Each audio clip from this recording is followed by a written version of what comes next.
Ain't this what they've been waiting for? You ready? This is the moment you've all been waiting for. I used to pray for times like this, to rhyme like this, so I had to grind like that, to shine like this. It's time! Let's get ready to rumble! Hold up, wait a minute. Y'all thought I was finished? When I would have asked them all. Come on, man. We all know what week this is. We doing everything they talk about. You know I'm everything a boss about. Not putting work and gotta toss them out. I'm really biting, they just barking out. I'm really riding, they just parking out. Hit street, what to talk about. See the big H when I'm walking out. Yeah. Wow, week 7. Week 7. We made it to the halfway point of the ELF season, and it's flying. It's flying by. But as I mentioned before, I had to bring out one of the old intros for this week because we all know what week this is. That's right. Austrian Derby week. And this time, because since the last time these two teams met, there have been some changes. There have been some changes, and one particular team made a change to beat another particular team, and this is the week that they're going to have to prove it. So we're definitely going to have to see how that pans out. Welcome to Athletes Forum Podcast. Thank you all for tuning in per usual. I'm your host, Jamal Clay. Love all the support you guys give. Subscribe to the channel. Let's continue to grow this thing, talk some ball, along with other topics, but more so, obviously, for this episode, we're diving into our Week 7 picks, within the ELF. So thank you all for tuning in. Man, there's a lot to get into. There's a handful of stuff that we want to dive into today, and obviously, Week 7, make some picks and see where we're at in the season. And I'm not going to waste much time. I'm going to dive right into it. And first thing I want to do is take a look at the slate of games we have this week in the ELF. Obviously, starts off Austrian Derby. Then we got Munich, Barcelona. Helvetic needs a win desperately. Frankfurt, could they get a big win? Madrid coming off a huge loss. There's a lot we're going to dive into. Right off the bat, game of the week, at least Athletes Forum and First Down Magazine game of the week is that Austrian Derby. We're going to dive into that one a little bit later, but the first one I want to dive into is this Munich-Barcelona game. Now, out of all the teams left in the second half of the season, Munich definitely has the easier path and can make a push for the playoffs. So I wouldn't necessarily count them out just yet. Again, they got Barcelona twice, Milan twice, they got Helvetic twice. They got the Raiders, which will probably be that one game that they're going to need the most. So we'll see how it pans out. They're coming off a bye week, fresh. Obviously, they made some changes. They made some signings and let some guys go. But a team that's in worse shape right now is Barcelona. Obviously, when they let go of their American corner, Dom Shelton, the first thing I thought of was, how did that conversation go between head coach, father, and son? Well, it seems like it's a little bit deeper than that. Obviously, this was a statement put out today by Dominic Shelton of him and the team parting ways. And this is just, listen, he did all he could with what he had. It just seems like no matter who's in ownership, no matter who's in management, 4 years in ELF is always, something going on with the Barcelona Dragons. And it's a shame. It's a shame because we've seen, the type of environment that fan base can create when they do have a winning season and the right coach there. But I don't know. There's something going on front office-wise that they continue to have the same problem. And that's why I think it's front office related, because it's the same problem. It's the same problem from year one. It's the same reason why Coach Weidinger and Zach and all them left after year 2 and why, they couldn't bring guys back after year 3. Like, it's the same issue. So, there's new management there, but it seems like it's the same issue. So we're going to have to see how that gets figured out. I'm not going to dabble too much in terms of keep you guys waiting. I got Munich in this game off the rip. I think Chad Jeffers can have a big game. I think Malik Stanley can have a breakout game. Is Tommy Awewu back after seeing what Bonatti did against Barcelona? I expect a heavy run game. So we'll see what happens, and we'll see how everything pans out with Munich. But Barcelona is just a mess, and it's sad because that fan base doesn't deserve it. Their players in that area deserve better. And they just need the right people up top. Whether it's financials or management or whatever, they got to figure it out. So I'm rocking with the Munich Ravens to win this game. All right. Next game I want to bring up, we got one that's near and dear to my heart, Helvetic versus Milan. You know, when you release Ken Hike, it brings up a lot of questions. And I even had to go to the source, see what was going on in Helvetic. And then you release Nazir Street and you're like, wait, we just had a talk. Why are we doing this? What is going on? It seems there's a lot going on behind the scenes. And personally, I can't judge Helvetic off the season. There's too much dysfunction. There's too much going on. There's new ownership. They're making a lot of changes. Wherever the season pans out, I'll judge them starting the next all season. With that being said, we need a win. We need a win. If we don't get it this week, we might not get one. So I like bringing in Trey Webb. He has some NFL experience. I like bringing in Darius Robinson, leadership, experience winner. It still doesn't fix our offensive line problem. So we'll see how this pans out. This game, last time we played, was 14-7. Could have went the other way. We'll see how it pans out. We're a little banged up on front defensively in the front seven for Helvetic. Obviously, they had Jock Crawford back then, so we'll see how that pans out now. But I got to rock with Helvetic because if we don't win this game, I don't know. But what I do want to give credit to Milan. Milan has been hot right now, and they're winning the games that, you know, good teams and teams that are supposed to be better are supposed to be doing. They're winning the games they're supposed to win. So they're hot right now. They have a chance to go 4-3. I can't hate too much. This is more of like a biased pick. Call it what it is. Rocking with Helvetic. So Carlton, Anthony fucking Brown, like, we need to get this thing rolling offensively to get this dub. I know we signed some guys on our receivers. Defensively, you know, being that they at least brought it, we at least got 2 A's at DBs. We're not totally dysfunctional there. Maybe there's a little bit more juice left in the tank, but we got to get this win because if we don't get this win, it's not looking pretty. It is not looking pretty. So I'm picking Helvetic to win this game. Next game we got on the board, Frankfurt versus Madrid. This is going to be an interesting one because I think this one is going to be which quarterback makes the least mistakes. All right. We've seen when Stephen Duncan gets into the rhythm, he's good. But the minute, you know, things get a little iffy, you know, mistakes, interceptions start coming along. I want to see them get more receivers involved outside of William Patterson. I believe Martin Flores only has about maybe 5, 6, 7 catches this season. We'll see how it pans out. Frankfurt is frustrating, but you're waiting for them to get over the hump and get things rolling, right? You brought in all this talent. You're a completely different team. You should be better than what you are. You should have. You could have won the Fire game, right? When you played them, you could have won the Paris game. You could be undefeated right now. So when are we gonna get the ball rolling? We'll see how this pans out. I think. See, what Frankfurt wants to do, obviously, they want to pass the ball. That's no secret. But that kind of falls into the strength of the Madrid defense. Madrid offensively wants to run the ball. Frankfurt does have a pretty good defense, but they might be a little light in the front seven. Anthony Hoare, or for the D tackle for Frankfurt, very underrated D tackle. He's going to need a big game. He's going to have to eat up double teams and let the linebackers run. Otherwise, Dwayne Obi's going to have a day. I'm going to say this gets into a shootout, right? I say it gets into a shootout. I'm not expecting a clean game, but if it gets into a shootout, I'm going to favor Frankfurt just because I think when it comes to passing, offense, and, you know, that's their strength. That's what they want to do. And obviously, you know, if it gets into that type of game, I trust Luke more than I trust Steve. There's no other way in that. I'm sorry.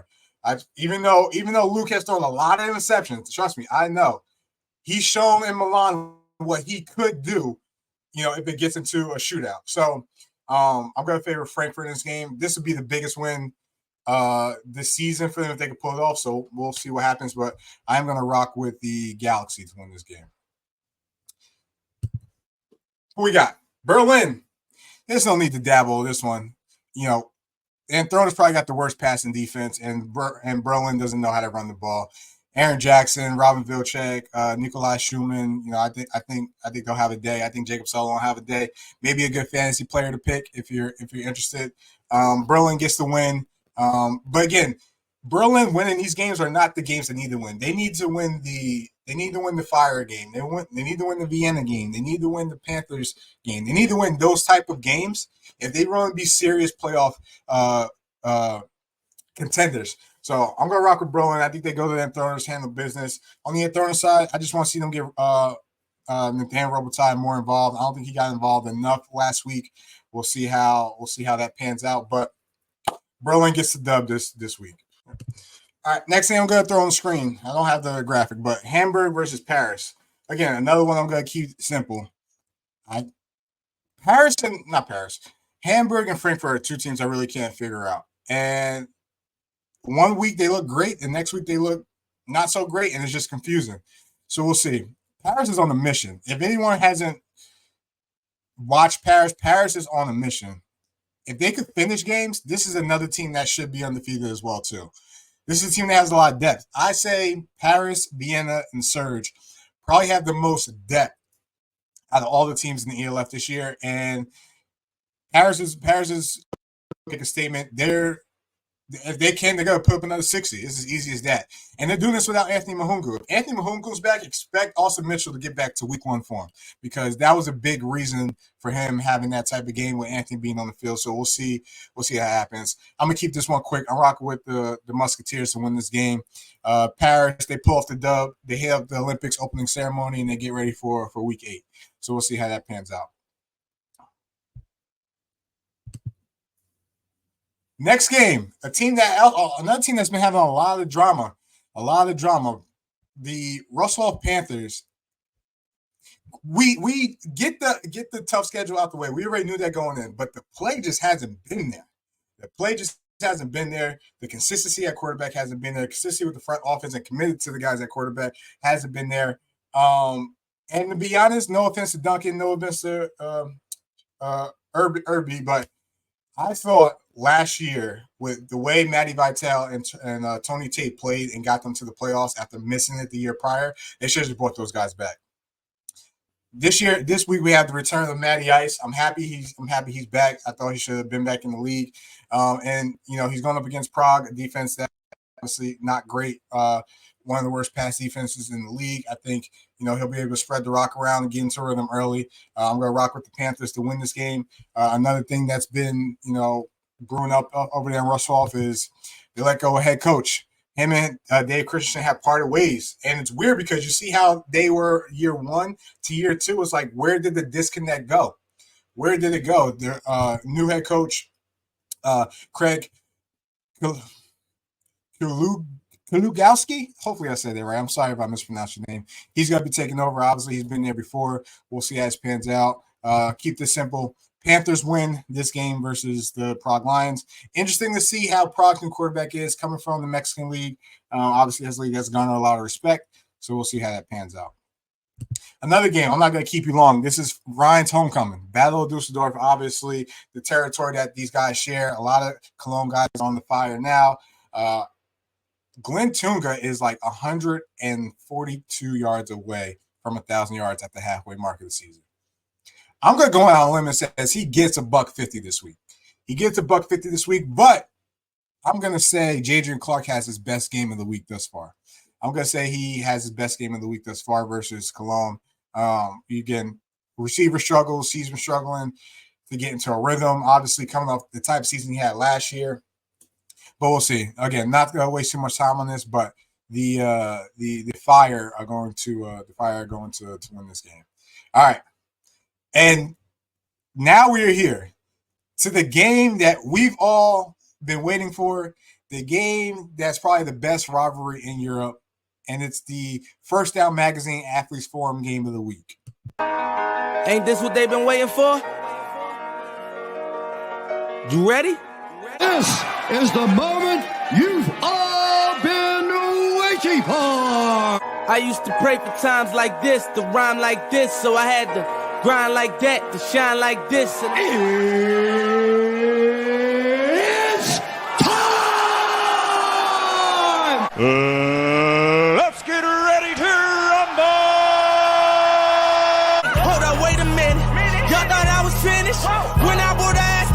Yes, that is right.